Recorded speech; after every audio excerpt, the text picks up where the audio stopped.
안녕하세요. 비노시안 타로입니다. 오늘은 세계의 미스터리 사건을 찾아보다가 알게 된 디아틀로프 고개 사건을 준비해봤어요.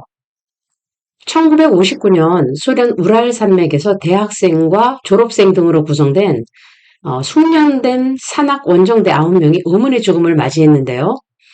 발견 당시 텐트는 안쪽에서 칼로 길게 찢겨 있었고 신발과 방한복은 그대로 남아 있었고 그중 일부 의류에서는 많은 방사성 물질까지 검출돼서 사건은 굉장히 큰 의문을 남긴 그런 사건이었어요.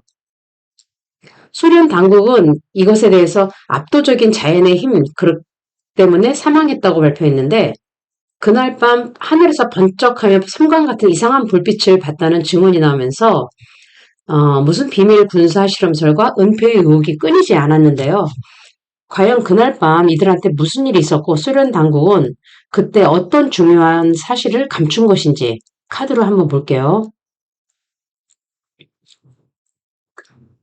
그때 산에 갔던 사람들은 산행 경험이 아주 많았고 당시 가장 높은 난도의 자격을 얻기 위해서 원정에 나선 거라고 해요. 그래서 여기를 보면 출발할 때만 해도 이번 산행을 충분히 마치고 돌아올 수 있다는 자신감, 그리고 자신들이 감당할 수 있는 도전이라고 판단했던 걸로 보이고 있어요.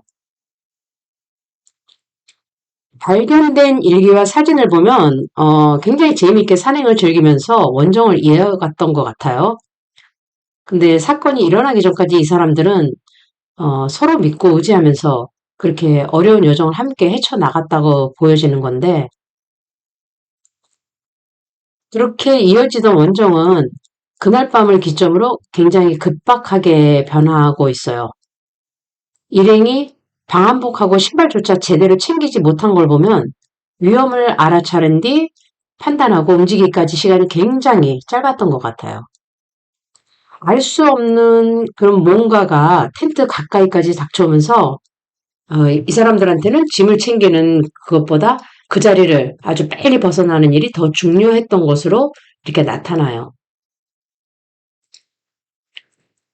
그 텐트는 자기 그 일행들의 그 방한복, 신발, 식량이 모두 모여 있어서 유일한 생존 거점이었는데도 그 안에 머물 수 없는 그런 급박한 상황이 생겼던 거죠.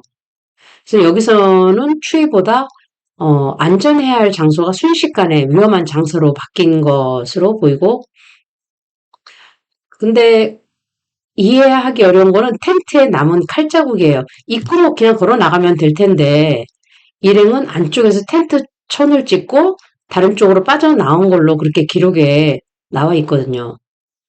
그러니까 그 당시 출입구를 이용할 수 없었던 어떤 이유가 있거나 또는 입구 쪽으로 접근해서는 안 될 그런 뭐가 있었나 봐요. 하여간 그 일행은 순간적으로 어떤 위험을 감지하고 텐트를 빨리 빠져나왔고, 근데 이후의 흔적을 보면 누군가에게 계속 이렇게 쫓긴 그런 모습은 아니고, 사람의 추격보다는, 어떤 발생한 빛이라던가 소리, 뭐 충격 같은 그런 현상에 놀래서 피하려고 했던 그런 것으로 보이고 있어요.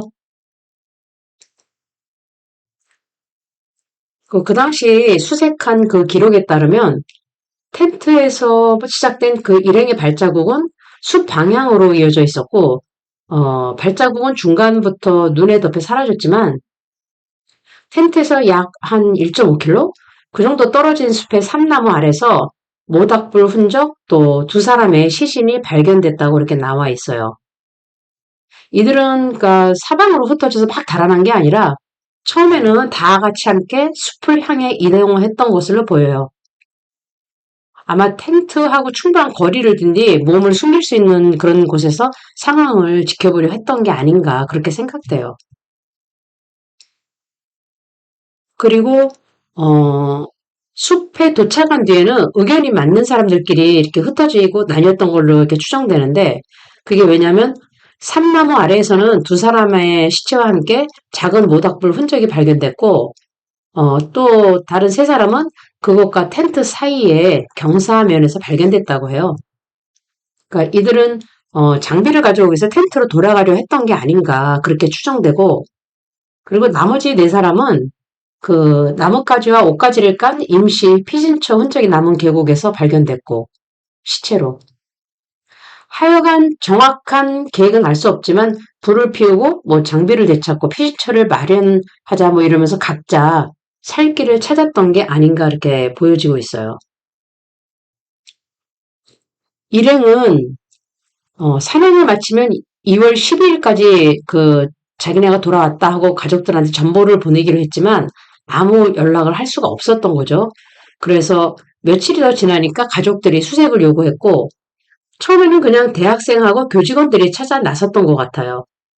그 이후에 경찰과 군이 참여하고 항공기하고 헬기까지 투입되면서 본격적인 수색을 하게 되고 그리고 수색대가 설산에서 발견한 거는 누구도 예상하지 못한 그런 참혹한 그런 현장이었어요.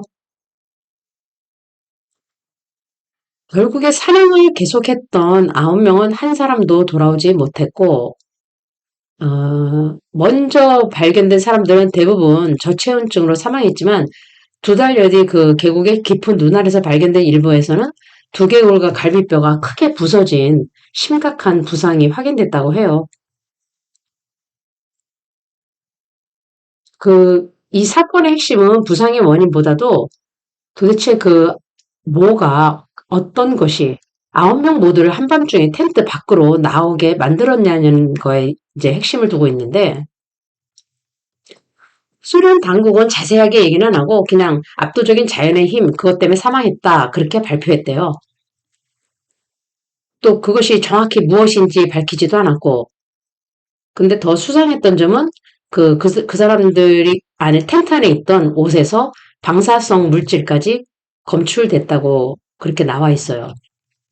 그래서 이것 때문에 당시 이 일대에서 낙하산 기뢰나 방사성 무기 같은 비밀 군사 실험이 진행된 게 아니었냐 하는 의혹도 제기됐고, 그게 소형 핵실험이었다는 증거는 없지만 소련 당국의 그 당시 모호한 발표하고 맞물리면서 군사 기물을 감춘 것이라는 의심이 더욱 커졌던 거예요. 이게 비밀 군사 실험이 있었다면 그 과정에서 발생한 강한 폭발음이나 저주파가 그 일행을 순간적인 공황 상태로 몰아넣었을 가능성이 크죠. 여기 보이는 카드에서는 그냥 단순히 위험을 걱정한 정도가 아니라 아무것도 못 챙기고 텐트를 찍고 그냥 신발도 제대로 챙기지 않고 나갈 만큼 굉장한 공포가 이렇게 느껴지고 있다는 게 나와 있거든요. 카드에서. 그리고 그 사건 후로 그 우랄 산맥 주변 하늘에서 주황색 불빛을 봤다는 여러 목격담하고 그리고 증언이 있었다고 해요. 그것이 뭔지 정확한 실체는 밝혀지지 않았지만 하여간 이 증언은 군사 실험설에 힘을 실어주는 아주 중요한 단서로 아직까지 남아 있고요. 그렇게 9명이 모두 숨지면서 그날 밤의 진실도 함께 묻혀버린 거예요. 남은 거는 흩어진 시신들하고 방사선 흔적이 남아있는 옷, 또 찢어진 텐트하고 처참한 현장의 흔적들 뿐인데 여기에서 카드에서 보여주는 거는 남겨진 흔적을 조사한 사람들의 내용과 거의 비슷하게 나타나고는 있지만 그 사람들이 왜 그렇게 처참한 죽음을 맞이했는지는 아직까지 정확한 이유를 몰라요. 이 사건은 67년이 지난 지금도 진실은 밝혀지지 않았지만 이들이 누군가가 감춘 그런 비밀의 희생자였을 가능성은 여전히 남아 있는 거예요. 이상 비노시안 타로를 마치겠습니다. 감사합니다.